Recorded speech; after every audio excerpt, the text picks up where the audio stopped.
গেছে তো কিছুক্ষণ আগে। আসসালামু আলাইকুম বন্ধুরা, লাইভে আসলাম। আশা করি আপনারা ভালো আছেন। তবে আজকে লাইভে আসার খুব সুন্দর একটা মুহূর্ত, উপভোগ্য একটা মুহূর্ত আপনাদের সামনে উপস্থাপন করার জন্য, দেখানোর জন্য আসলে লোকটা সামলাতে পারছিলাম না। নদীর ভেতরে আমরা আছি এখন, ব্রহ্মপুত্র নদীর ভেতরে দুলাল ভাই কিভাবে নদীতে মাছ ধরে তার একটা সুন্দর একটা দৃশ্য আপনাদেরকে দেখানোর জন্য। ইয়ে ভাই, আপনি মোবাইলে সাউন্ডটা একটু কমিয়ে দিন।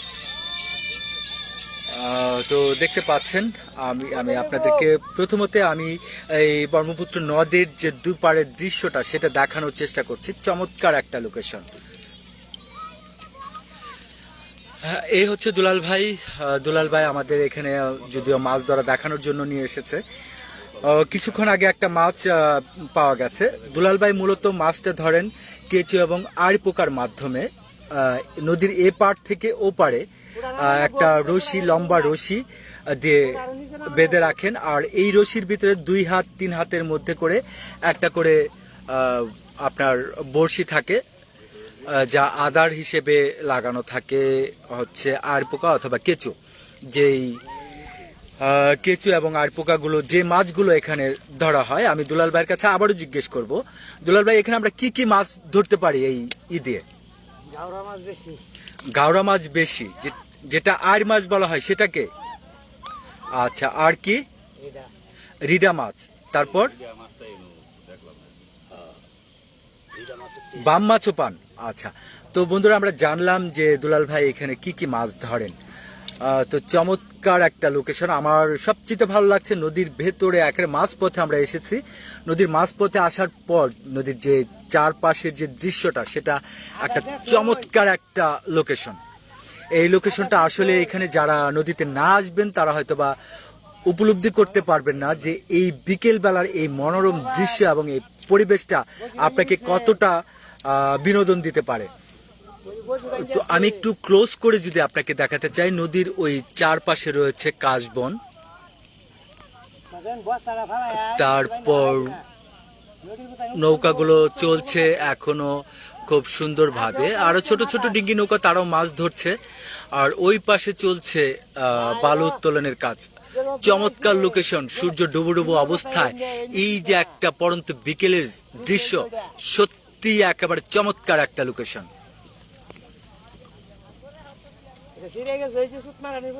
যে এখন দুলাল ভাই রশিটা হয়তো ছিঁড়ে গেছে, অন্য আরেকজন হয়তো ছিঁড়ে ফেলেছে, সেটাই নিয়ে একটু বকাঝকা করছে। আসলে দুলাল ভাই খুবই রাগান্বিত, তার মাছগুলো হয়তো এখন আর পাবে কিনা আমি জানি না। তো একটা মাছ কিন্তু আমরা অলরেডি ধরতে দেখেছি দুলাল ভাইকে, যেটা গাওরা মাছ বলা হয়, সেই মাছটা ধরেছে। আমি যদি আপনাদেরকে একটু দেখাতে চাই, মাছটা রাখা আছে।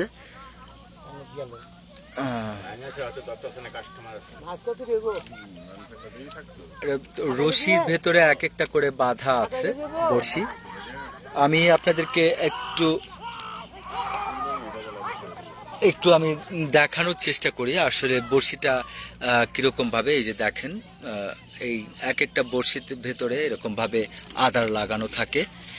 দুলাল ভাই এখন ওই যে আরেকটা, এটা কি লাগাচ্ছেন সম্ভবত, কি বলে এটা দুলাল ভাই? ফড়িং, যেটাকে আমরা ঘাস ফড়িং বলি, সেই ফড়িংটাই লাগানো হচ্ছে এই বড়শিতে।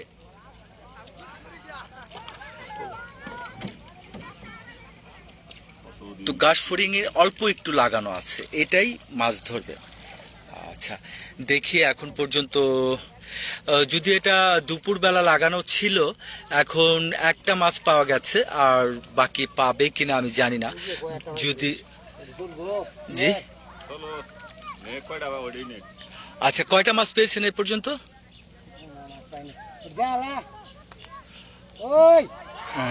ও আরেকজন মাছ ইয়ে করেছে। তো প্রায় 4টা-5টার মতো মাছ পেয়েছে। তো আমরা নদীর ভেতরে, নৌকার ভেতরে এগুলো রাখা আছে, আপনাদেরকে দেখাতে পাচ্ছি না।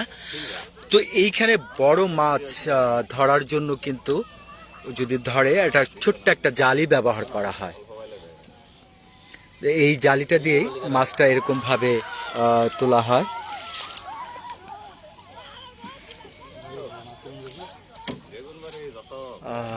চেষ্টা করি দেখি, ভাগ্য যদি দুলাল ভাই সুপ্রসন্ন থাকে হয়তো আরেকটা বড় মাছ আমরা পেতেও পারি। তো এই মাছ ধরার এই নিয়মটা হচ্ছে নদীর এক প্রান্ত থেকে আরেক প্রান্তে খুঁটিতে বা বালুর বস্তার সাথে রশি বেঁধে আপনার এই কাওড়া পোকা বা আপনার যেই ইয়েটা বলে ঘাস ফড়িং যেটা, সেটা 1 হাত বা 1.5 হাত দূরত্ব করে এক একটা করে বড়শি লাগানো থাকে।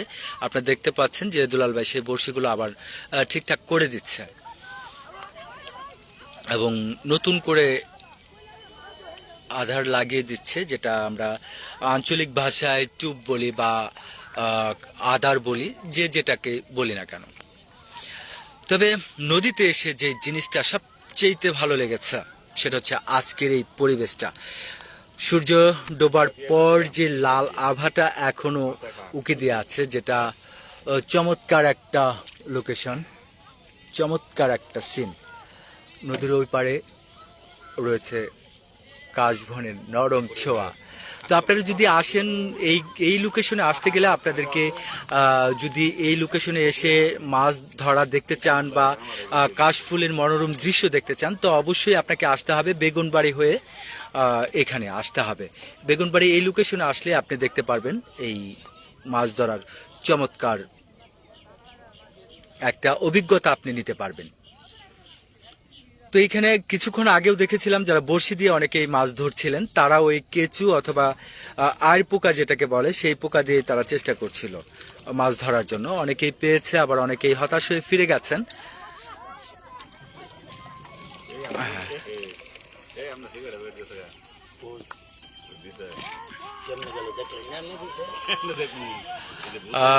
বন্ধুরা, আমার সাথে আজকে আছে, আমার আজকে এই টোরের সঙ্গে, আজকের এই বিনোদনমূলক টোরের সঙ্গে আমার সঙ্গে আছে, আমরা দেখে দিচ্ছি, আমার সাথে আছে দেবুদা এবং উজ্জ্বলদা আছে। দেবু, তুমি একটু হাই হ্যালো করতে পারো, এবং উজ্জ্বলদা আছে। Hi hello. তো বন্ধুরা, আজ আর বেশি সময় নেব না, তো লাইফটা অনেক লম্বা হয়ে যাচ্ছে। তো দুলাল ভাই একটু মন খারাপ যে তার কে যেন বর্ষা মানে যে বস্তাটা বাঁধা থাকে নদীর ইয়ের জন্য, যেই সুতাটা ধরে রাখে। 12টার সময় গাঙ্গে এসেছেন। আচ্ছা, ওই যে ছিঁড়ে রেখে যাওয়ার জন্য ওনার মনটা খুবই খারাপ। তো তারপরেও 3-4টা মাছ পেয়েছে, আমরা দেখেছি। তো আমরা একটা মাছ আমরা এখানে ছিল, লাফালাফি করছিল, সেটা এখন দেখতে পাচ্ছি না। আর মাছটা দেখাতে পারলে হয়তো আপনাদেরকে ভালো লাগতো। তো আমি দেখি এখানে দেখানো যায় কিনা। মাছগুলো তারা পাওয়ার পরে এখানেই রাখেন। ওই হ্যাঁ, এই তো সেই মাছটা এখনো আছে, আপনারা দেখতে পাচ্ছেন। একটা মাছ এখানে রাখা আছে, আরো কয়েকটা মাছ রাখা আছে, একেবারে নিচে চলে গেছে। তো বন্ধুরা, আজকে শেষ করতে চাচ্ছি, তা আজকে শেষ করছি। আবারও দেখা হবে নতুন কোনো ভিডিওতে, নতুন কোনো লোকেশনে। সবাই ভালো থাকবেন। আল্লাহ হাফেজ।